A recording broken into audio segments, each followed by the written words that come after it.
Hola, hoy os voy a seguir hablando de las referencias históricas que podemos encontrar en nuestra vida cotidiana, en las cosas que tenemos al lado. Aquí en Astillero, donde yo vivo, tenemos muchas referencias de la explotación minera del hierro que hubo aquí en la bahía de Santander. Tenemos el cargadero de Orconera, lo que llamamos el puente de los ingleses, tenemos el puente de hierro de ahí de la ría de Solía, por donde iba el tren minero que venía de los Tajos, de la zona sur de Peñacabarga, de Cabárceno, de Obregón, también que recogía lo de las minas de Eras y de Liaño. Mismamente mirando en la bajamar la ría de Solía, y también ocurre en la ría de Tijero, que es la que está paralela a Eras. Vemos los fangos de color rojizo, que esos fueron pues, los desechos del mineral extraído en las minas, que se vertían directamente ahí y que conforman el paisaje actual. La bahía de Santander, junto con los vertidos estos que os digo de minerales, como con los rellenos de marismas que se hicieron por la zona de Camargo o de María de Cudello, o toda la zona de relleno que se hicieron de muelles y de ampliación de la ciudad de Santander, redujeron la bahía natural, la bahía de Santander, en un 40% aproximadamente. Aquí, si andáis por la ría de Solía, podéis ver perfectamente todavía pues, los depósitos de mineral, pasa que están cubiertos con vegetación. La profusión de acacias, precisamente, es porque son unos árboles que con sus raíces sujetan muy bien ese tipo de terrenos blandos, para que no se muevan. Se utilizaron ese tipo de árboles. El mineral del hierro estaba presente en la parte oriental de Cantabria, ¿no? Desde Puente Arce, toda la zona de Peñacabarga, la zona de Oznayo, y por la zona de la Cavada, y también, muy importante, también toda la zona de Casturdiales. Sin embargo, en la zona occidental, pues ha habido hasta hace un par de décadas unos yacimientos muy importantes de zinc, que parece que ahora quieren volver a abrir, ¿no? Pues eso, en Reocín, y también era muy importante en la zona de Mercadal o por los picos de Europa. Había minas también de zinc, minas de Blenda y de Calamina, de donde se extrae el zinc. En Peñacabarga, la explotación del hierro viene ya de tiempos prehistóricos. En Peñacabarga, en 1997, se descubrió un castro cántabro prerromano, que es Castilnegro, que se ha venido estudiando en diferentes campañas desde entonces. Es un castro amplio, en el que todavía se aprecia perfectamente una muralla de unos 120 metros, y que esto, aparte de corroborar la explotación del hierro, pues da al traste con ciertas teorías académicas que se explicaron hace unas décadas en las universidades, y aquí en la Universidad de Cantabria también, en el que hablaba que los antiguos cántabros, que ya sabéis que la Cantabria prerromana era más amplia que lo que es hoy la Cantabria, la Comunidad Autónoma de Cantabria, pues que los cántabros de la zona sur, al sur de la cordillera cantábrica, del norte de Castilla, de las provincias de Burgos y de Palencia, sobre todo, pues que estaban mucho más desarrollados que los que vivían al norte de la cordillera, en la franja cantábrica propiamente dicha, entre la cordillera y el mar Cantábrico. Porque se habían encontrado en esas zonas del sur castros y poblaciones, protociudades, y hablaban de una incipiente civilización, cosa que, por ejemplo, en el norte, al no haber encontrado en su momento nada, pues decían que aquí la gente que vivía en esta zona pues era un poco menos que salvajes. El encontrar este castro prerromano de la Edad del Hierro, sumado a todos los hallazgos de castros diseminados por la zona central de Cantabria, entre Toranzo y la zona del Besaya, relativos a las guerras cántabras, estudiadas en un principio por Peralta y después por otros investigadores, pues da al traste con todo esto.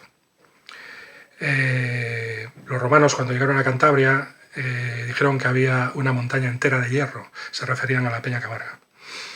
La explotación moderna del hierro en nuestra zona, en la zona del área de la bahía de Santander, viene en consonancia con la explotación minera en general en España ya a partir de la década de 1830, alrededor de casi 2 siglos.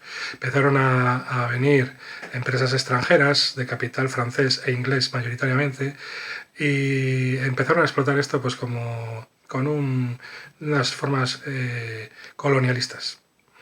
El gobierno les dio todos los beneplácitos, todas las facilidades para poder explotar y ellos pusieron sus condiciones. Aquí en Cantabria también empezó esto a partir de 1840 aproximadamente. Era un tipo de industria extractiva basada en mucha mano de obra. Dio trabajo a los más pobres de Cantabria, de los pueblos de Cantabria, y al mismo tiempo originó una emigración a lo largo de todo el siglo XIX y el principio del siglo XX desde provincias limítrofes.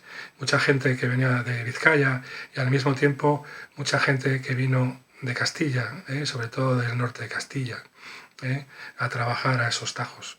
Las condiciones de trabajo, como os he dicho, eran duras porque las empresas imponían todas sus condiciones. Los salarios eran muy bajos, se trabajaba cuando no llovía, la mayoría de los tajos eran a cielo abierto.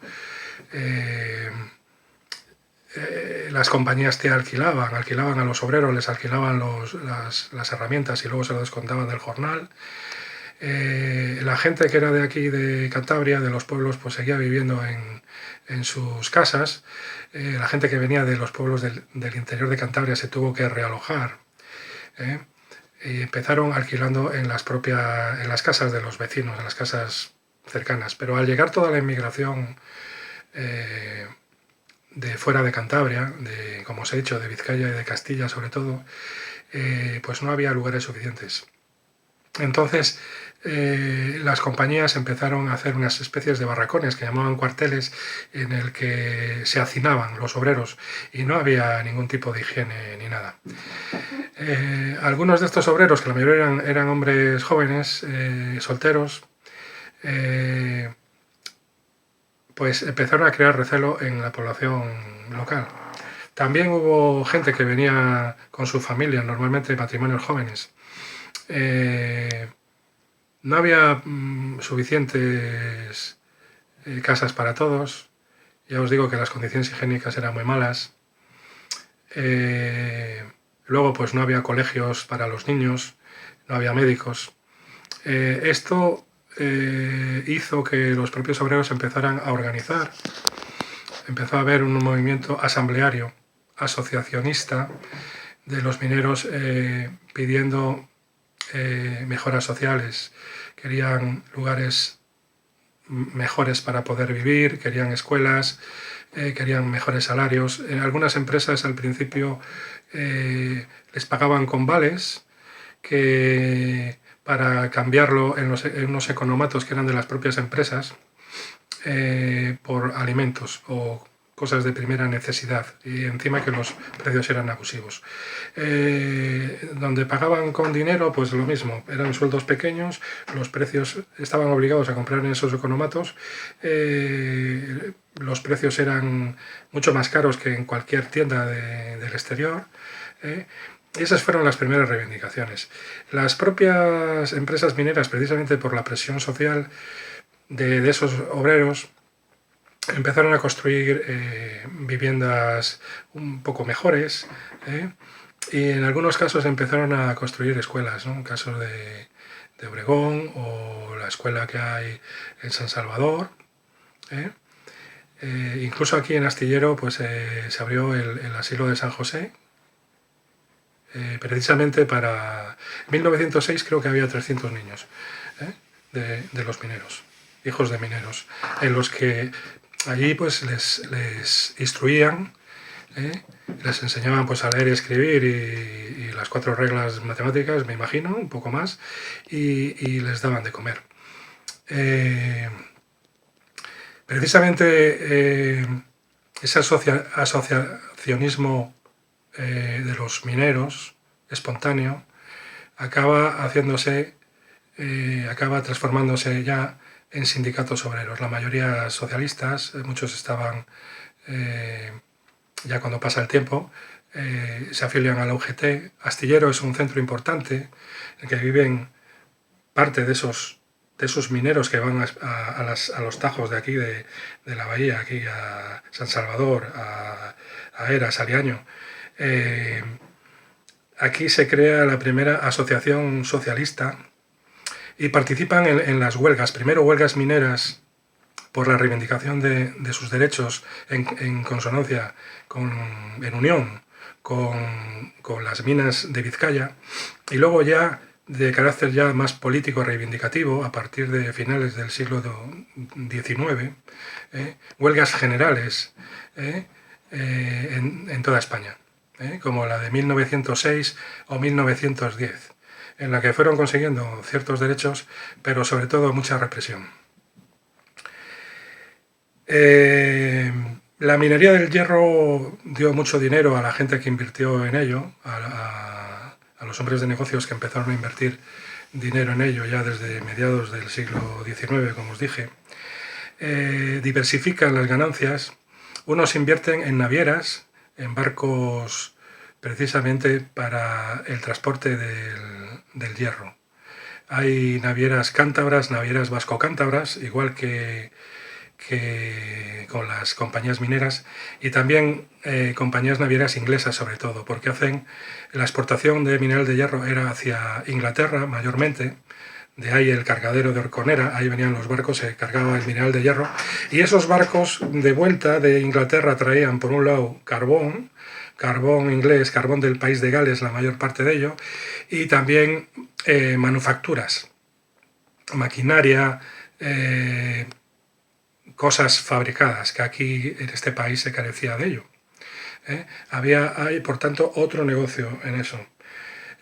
Hubo también un trabajo importante eran barcos pequeños de cabotaje, pero sin embargo necesitaban mucha mano de obra. Entonces las tripulaciones pues muchas eran de aquí de la zona, eran marinos cántabros. La inversión también de ese dinero generado, que fue mucho, crea una red local de bancos. Primero el Banco Comercial, luego el Banco de Santander. Esos bancos tienen origen en esto, en la minería y en el comercio, en los negocios de esta gente que invertía. Y luego también, pues ya en la última parte del siglo XIX se va invirtiendo dinero en las plantas siderúrgicas, que tantas ha habido aquí en Cantabria, sobre todo en la zona de la bahía.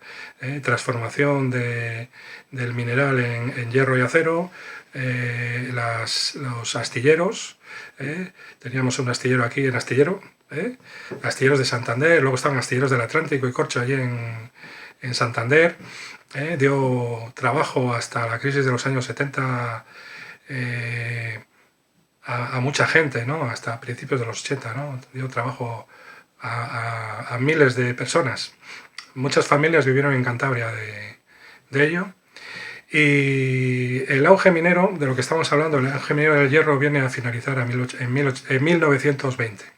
1920, después de la Primera Guerra Mundial, los mercados se rompen, aparecen otros productores más baratos de otros continentes, y entonces pierde. Sigue las minas de Cabárceno, que tienen su relación con Altos Hornos de Vizcaya, hasta que ya no da más y no es rentable y lo cierran. Pues hará 30 años o 40 años. Y lo que os hablaba en la zona occidental, Reocín, pues hasta que ya no es rentable también, pues hace también un par de décadas o por ahí. Y esto es todo. Simplemente hoy recordaros de cómo unos hitos visibles en nuestra vida cotidiana pues nos dan unas referencias históricas y nos cuentan un poco lo que somos.